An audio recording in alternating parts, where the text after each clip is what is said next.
Hello friends, welcome to VJS works. இன்றைக்கி green peas மசாலாங்க. ஹோட்டலில் சப்பாத்தி பூரிக்கெல்லாம் கொடுக்குறாங்களா, அது மாதிரி வீட்லேயே எப்படி சூப்பராக சீக்கிரமாக, அதாவது லஞ்ச் பாக்ஸுக்கு பசங்களுக்கு கொடுத்து அனுப்புகிற மாதிரி நம்ம குயிக்காக செய்யணும். அது எப்படிங்கிறத இந்த மெத்தடில் செஞ்சால் உங்களுக்கு டேஸ்ட்டாகவும் வரும், சீக்கிரமாகவும் வேலையாகிடும். இது எப்படி செய்யலாங்கிறத இந்த வீடியோக்குள்ளே போய் பார்க்கலாம் வாங்க. விஜய் சுக் சேனலை சப்ஸ்கிரைப் பண்ணலைன்னா சப்ஸ்கிரைப் பண்ணிக்கோங்க. வாங்க வீடியோக்குள்ளே போகலாம். நான் இப்போ பெரிய வெங்காயம், ஒரு பெரிய சைஸ் வெங்காயம் 1 எடுத்திருக்கேன். நீங்கள் தேவைப்பட்டால் 2 கூட போட்டுக்கலாம், குருமாவுக்கு தகுந்த மாதிரி. அதே மாதிரி பெரிய சைஸ் தக்காளி, சிவப்பு தக்காளியாக கட் பண்ணி கூடவே சேர்த்துக்கிட்டேங்க மிக்சியில். இப்போ புதினா ஒரு அரை கப் அளவு, அதாவது ஒரு கைப்பிடி அளவு சேர்த்துக்கிட்டேன் புதினா தழை. அது நல்லா வாசனை கொடுக்கும் அதுக்காக. அப்புறமா இஞ்சி ஒரு துண்டு கட் பண்ணி போட்டிருக்கேன். பூண்டு பல் ஒரு 7-8 கூட சேர்த்துருக்கேங்க. தேங்காய் துருவல் நமக்கு கொஞ்சம் கிரேவி மாதிரி வேணுங்கிறதுக்காக 1 டேபிள் ஸ்பூன் அளவு சேர்த்துருக்கேங்க. இல்லைன்னா நீங்கள் ஸ்கிப்பு கூட பண்ணிக்கிட்டு பெரிய வெங்காயம் இன்னும் கொஞ்சம் சேர்த்திக்கலாம். கூடவே மஞ்சத்தூள் ஒரு 1/4 டீஸ்பூனு, மிளகாத்தூள் காரத்துக்கு தகுந்த மாதிரி நான் 1 டேபிள் ஸ்பூனு சேர்த்துருக்கேங்க. கூடவே கரம் மசாலா சேர்க்கலாம், இல்லைன்னா கறி மசால் கூட இருந்தால் கூட சேர்த்துக்கலாம். ஒரு சின்ன ஸ்பூன் அளவு, 1 டீஸ்பூன் அளவு சேர்த்துருக்கேங்க.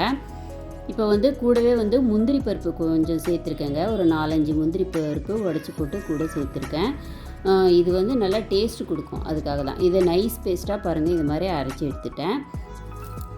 இப்போ ஒரு பேனில் 2 டேபிள் ஸ்பூன் ஆயிலும், 1 டேபிள் ஸ்பூன் கீயில் பட்டர் எது இருக்குதோ அதை சேர்த்துக்கலாங்க. நல்லா வாசனையாக இருக்கும் அதுக்காக. அது காஞ்சதும், எண்ணெய் காஞ்சதும் ஒரு அன்னாசிப்பூ, ஒரு ஏலக்காய், ஒரு பிரியாணி செலவு, அப்புறம் ஒரு பிரியாணி இலை, கிராம்பு 2, பட்டை 1, கல்பாசி கொஞ்சமாக சேர்த்துக்கலாம். அது நல்லா வாசனையாக இருக்கும். அது கொஞ்சமாக சேர்த்து எல்லாம் எண்ணெயில் போட்டு நல்லா வறுபடணும். நெய் சேர்க்கறதுனால நல்லா வாசனையாகவே இருக்குங்க.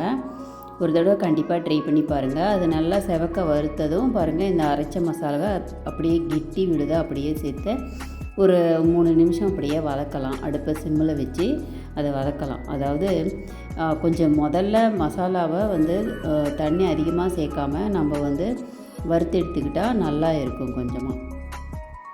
இப்போ தேவையான அளவு உப்பை இந்த டைமில் சேர்த்துக்கலாங்க.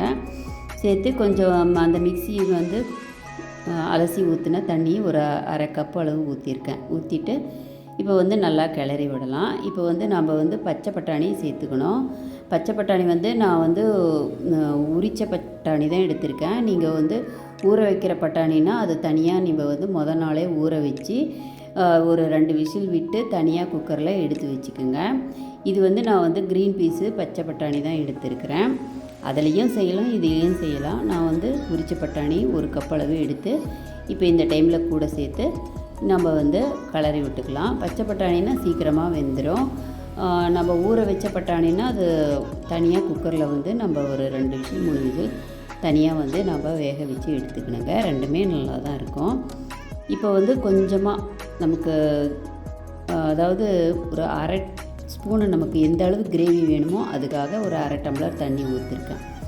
ஊற்றி இதை மூடி வச்சு கொஞ்சமாக ஒரு 3 நிமிஷம் வேக வைக்கலாங்க. பாருங்கள், க்ரீன் பீஸ் மசாலா நல்லா வெந்து அந்த வாசனை அப்படியே வருது. இப்போ நம்ம உருளைக்கிழங்கு நான் வேக வச்சு எடுத்திருக்கேன், ஒரு 2 உருளைக்கிழங்க. இதை இந்த டைமில் மசிச்சு போட்டுக்கலாங்க.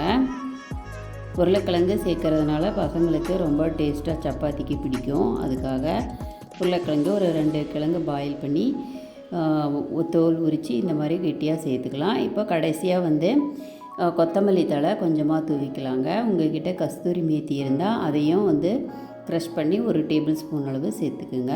அது இன்னும் ரொம்ப வாசனையாக இருக்கும். விஜேஎஸ் சுக்ஸ் சேனலை இப்போ தான் ஃபஸ்ட் டைம் பார்க்குறீங்கன்னா சப்ஸ்கிரைப் பண்ணிக்கோங்க. பாருங்கள், இந்த க்ரீன் பீஸ் மசாலா இட்லி, பூரி, சப்பாத்தி, தோசை எல்லாத்துக்குமே ரொம்ப டேஸ்ட்டாக இருக்கும். பாருங்கள், மூடி வச்சு ஒரு 2 நிமிஷம் அடுப்பை ஆஃப் பண்ணிவிட்டு மூடி வச்சு பாருங்கள், எடுத்துங்க. ரொம்ப வாசனையாக டேஸ்ட்டாக வந்துருச்சு.